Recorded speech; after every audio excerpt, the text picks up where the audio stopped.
नमस्कार, मैं हूं अभय कुमार। आप देख रहे हैं अपना खास कार्यक्रम बिहार समाचार। बिहार समाचार में खबरें बिहार की, बातें बिहार की, देश दुनिया की तमाम खबरें जिसे आपको जानना जरूरी है।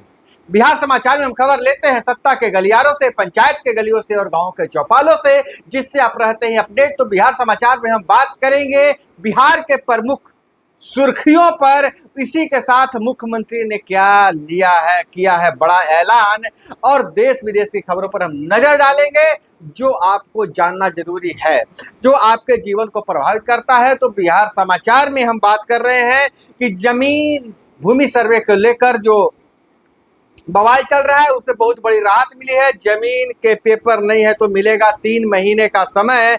और शारदा सिन्हा के पति ब्रजकिशोर सिन्हा का निधन हो गया, 80 साल के थे और घर में ही वो गिर गए थे, जिनके कारण उनके सर में चोट लगा था। ब्रेन हेमरेज के कारण उनकी मौत हुई है। और इधर बिहार में बारिश का कहर, और पूरे बिहार में जहां बाढ़ से बुरा हाल है, वहीं भागलपुर जमालपुर रूट पर पानी भर गया, ट्रैक पर पानी भर गया, 8 ट्रेनें कैंसिल की गई है। वहीं बाढ़ का नजारा देखने के लिए हाफ पैंट में बारगास इलाके में पहुंचे विधायक गोपाल मंडल। पहुंचते ही सांसद पर जमकर बरसे। और इधर मुख्यमंत्री नीतीश कुमार का बड़ा ऐलान, बिहार के 1,22,000 पुलिस बल की बहाली जल्द होगी। बिहार पुलिस के 1,22,000 पदों पर जल्द होगी बहाली। नवादा की घटना पर सीएम सख्त, कहा अपराध रोकने में कोताही बर्दाश्त नहीं, सख्ती से पेट्रोलिंग करे। बिहार सरकार पुलिसकर्मियों के खाली पड़े 1,22,703 पदों पर जल्द बहाली करेगी। मुख्यमंत्री नीतीश कुमार ने शनिवार को हुई कानून व्यवस्था की समीक्षा बैठक के दौरान ये बातें कही है। सीएम नीतीश ने कहा है कि इससे अपराध को रोकने में मदद मिलेगा। मुख्यमंत्री ने कहा है कि बिहार में जो अधिकतर जो मामले चल रहे हैं, बिहार में कानून व्यवस्था सरकार की सर्वोच्च प्राथमिकता है। दरअसल बुधवार को नवादा की घटना के बाद मुख्यमंत्री नीतीश ने कानून व्यवस्था को लेकर अधिकारियों की बैठक बुलाई थी। बैठक के दौरान अधिकारियों को अपराधियों से निपटने की बात की थी। अधिकारियों ने से नवादा की घटना पर रिपोर्ट मांगी। नीतीश कुमार ने अधिकारियों को हिदायत देते हुए कहा कि बिहार अपराध को रोकने में कोताही बिल्कुल बर्दाश्त नहीं करेगा। अपराधियों के खिलाफ सख्त कार्रवाई हो, पेट्रोलिंग भी सख्ती से हो। बैठक के दौरान सीएम नीतीश काफी सख्त दिखे और उन्होंने कहा कि काम में लापरवाही बरतने वाले पुलिसकर्मियों पर सख्त कार्रवाई की जाए। कानून व्यवस्था बनाए रखना पुलिस की प्राथमिक जिम्मेदारी है। इसके साथ ही उन्होंने मां सीता और श्री राम की जन्मस्थली की सीधी कनेक्टिविटी का काम जल्द पूरा करने का निर्देश दिया है। और हम आपको बता दें कि बिहार पुलिस की संख्या बढ़ाने के लिए अलग अलग श्रेणियों में 2,29,139 पद स्वीकृत हो चुके हैं। 6,436 पुलिसकर्मियों की बहाली का रास्ता साफ हो गया है। और इधर गया से खबर आ रही है, 198 लवारिस लाशों का किया गया पिंडदान। यूपी से गया पहुंचे संस्था ने सीता कुंड में किया तर्पण। बाहरी से नहीं लेते हैं पैसे। गया में केवल अपने पितरों का ही नहीं बल्कि लवारिस शवों का भी पिंडदान किया जाता है। अलीगढ़ की संस्था मानव उपकार ने 198 लवारिस मृतकों का सीता कुंड परिसर में विधि विधान से पिंडदान किया।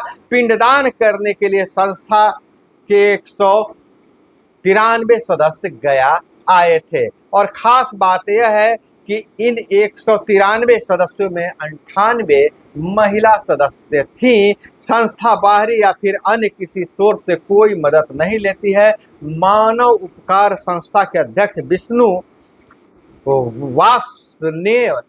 वासने उर्फ बंटी ने बताया कि मानव उपकार संस्था 25 साल पुरानी है। संस्था अलीगढ़, हाथरस, बुलंदशहर और गौतम बुद्ध नगर डिस्ट्रिक्ट में मिलने वाली लवारिस शवों का उनके धर्म के अनुसार अंतिम संस्कार करती है। फिर उनकी अस्थियों को देश के पवित्र स्थानों से होकर गुजरने वाले विभिन्न नदियों में प्रवाहित करती है।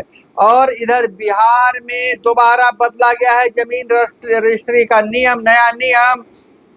बिहार में 24 सितंबर से जमीन रजिस्ट्री के लिए नए नियम लागू होंगे। इनमें ऑनलाइन सत्यापन, आधार अनिवार्यता और इलेक्ट्रॉनिक स्टंपिंग जैसी सुविधाएं शामिल है, जो भूमि विवादों को कम करने और प्रक्रिया को पारदर्शी बनाने का प्रयास है। यह बदलाव इसलिए किए गए हैं कि बिहार में भूमि विवाद सामान्य हो गए हैं और इन समस्याओं को हल करने के लिए सरकार ने फरवरी 2024 से ही नए नियम लागू करने की योजना बनाई थी। हालांकि उन नियमों को कुछ कानूनी चुनौतियों का सामना करना पड़ा और कोर्ट ने पुराने नियमों के तहत जमीन रजिस्ट्री की अनुमति दी थी। अब 6 महीने की मियाद समाप्त हो रही है, अब नए नियम फिर से लागू किए जाएंगे। 24 सितंबर से संभावित बदलाव है। अब भूमि रजिस्ट्री के समय आधार कार्ड और भूमि स्वामित्व का ऑनलाइन सत्यापन अनिवार्य कर दिया गया है। इससे भूमि विवाद और नकल दस्तावेज के उपयोग पर रोक लगाने में सफलता मिलेगी। तो यह बिहार के लिए बहुत बड़ी खबर है, बहुत बड़ा अपडेट है। और इधर बिहार के आईएएस संजीव हंस की मुश्किलें थमने का नाम नहीं ले रहा है। आईएएस की कमाई 5 करोड़ 47 लाख, दिल्ली में 9 करोड़ 6 लाख का फ्लैट है। संजीव हंस का खर्च आमदनी से कहीं ज्यादा। हिमाचल में पिता साले के नाम एक विला। आईएएस संजीव हंस की काली कमाई का लगातार खुलासा हो रहा है। जांच एजेंसी के मुताबिक संजीव हंस की कुल आमदनी सैलरी और लोन से 5 करोड़ 47 लाख है, लेकिन खर्च इससे कई गुना ज्यादा है। आईएएस ने दिल्ली के C35 आनंद निकेतन में एक फ्लैट 9 करोड़ 60 लाख में खरीदा। यह खुलासा एसवीयू के अधिकारियों ने किया है। एसवीयू स्पेशल विजिलेंस यूनिट के दर्ज केस के आधार पर हुआ है। जांच एजेंसी आईएएस संजीव हंस के पत्नी साले, पिता के अलावा पूर्व विधायक गुलाब यादव, पत्नी अंबिका समेत 13 पर केस दर्ज किया है। एसवीयू इन अपराधियों को नोटिस देकर बुला सकती है। एजेंसी सभी से पूछताछ करेगी। संजीव 1997 बैच के आईएएस हैं। 1997 से 1923 तक उन्हें सैलरी में करीब 3 करोड़ 5 लाख रुपए मिले। उन्होंने 60 लाख का housing loan, 17 lakh car loan लिया है। पत्नी हरलोविनिल लिन कौर उर्फ मोना ने एक व्यावसायिक प्लॉट पर 1 करोड़ 20 लाख का लोन लिया है। और अंबिका यादव की जमीन पर मोना का सीएनजी पंप है। तो संजीव हंस और गुलाब यादव दोनों एक दूसरे को सालों से जानते हैं। केस के अनुसार संजीव की पत्नी मोना और गुलाब ने पुणे में संयुक्त रूप से मेसर्स प्रोगोथ इंटरप्राइजेज नाम की कंपनी बना रखी थी। इसी के नाम से पुणे में सीएनजी पंप है। और बहुत बड़ी खबर आ रही है, पूर्णिया के जियारुल ने शंकर बनकर 7वीं शादी की। लव जिहाद का मामला बिहार से आ रहा है। पत्नी बोली ससुराल गई तो देखा कि सब बंगाली मुसलमान थे। धर्म बदलने के लिए बना रहा था दबाव। पूर्णिया में लव जिहाद का मामला सामने आया है, जहां मुस्लिम युवक मोहम्मद जियारुल ने शंकर यादव बनकर एक हिंदू लड़की को अपने प्रेम के जाल में फंसाया, फिर उससे शादी की। ये जियारुल की 7वीं शादी थी। उसके सच से अनजान लड़की अपने पति के साथ ससुराल चली गई। लड़की ने कहा कि वहां जाने के बाद पता चला कि सभी बंगाली मुसलमान थे। धीरे धीरे उनके पति की हरकतें बदलने लगी। अजान की आवाज सुनाई देते ही वो इबादत में हाथ उठाता था। धीरे धीरे उर्दू शब्दों का इस्तेमाल करने लगा। जब लड़के की सच्चाई सामने आई तो लड़की का ब्रेन वॉश कर धर्मांतरण करने की कोशिश करने लगा। आरोप है कि जियारुल उसे बुर्का पहनने को कहता, कुरान पढ़ने का दबाव भी बनाता था। धर्म नहीं बदलने पर जान से मारने की धमकी तक दी गई। पीड़ित लड़की ने बुधवार को स्थानीय थाने में इसकी शिकायत दर्ज कराई। बाद में विश्व हिंदू परिषद ने मामले को सामने लाया है।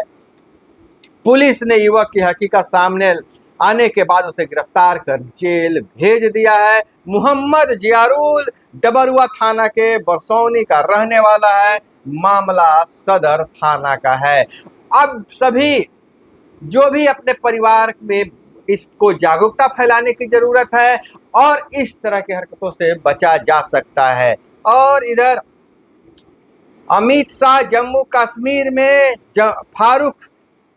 जम्मू कश्मीर में आतंकवाद लाए हैं। अमित शाह का बयान है। फारूक ने कहा भाजपा वाले खुद पाकिस्तानी है। गृह मंत्री अमित शाह ने जम्मू कश्मीर में 5 चुनावी रैलियां की। मेंढर में उन्होंने कहा 90 के दशक में फारूक की मेहरबानी से आतंकवाद आया, तब यहाँ बहुत गोलीबारी होती थी क्योंकि यहाँ के आका पाकिस्तान से डरते थे। अब पाकिस्तान नरेंद्र मोदी से डरता है। नेशनल कॉन्फ्रेंस के अध्यक्ष फारूक अब्दुल्ला ने कहा कि भाजपा वाले हैं हमें बार बार पाकिस्तानी बोलते हैं, खुद पाकिस्तानी है। भाजपा कहती है कि राहुल गांधी और फारूक अब्दुल्ला के बीच गठबंधन पाकिस्तान के समर्थन से बना है, हमें पाकिस्तान से क्या लेना देना। भाजपा के लोग सत्ता में हैं कि आतंकवाद खत्म हो गया है। अब बहुत बड़ा मामला है। बिहार में 2 लाख रुपए लेकर आईपीएस बनाया गया है। वर्दी पहनाकर वह गांव भी घुमा है। बिहार के जमुई में ठग ने 18 साल के युवक से 2 लाख रुपए लेकर उसे फर्जी आईपीएस बना दिया। वर्दी पहनकर वह पूरे गांव में घुमा। गांव वालों ने बधाई भी दिया। पुलिस ने फर्जी आईपीएस को गिरफ्तार कर लिया है। उसके पास से नकली पिस्टन बरामद हुई है। दरअसल गांव के ही एक जालसाज ने युवक को विश्वास दिलाया था कि वो आईपीएस बनकर किसी भी थाने में जा सकता है।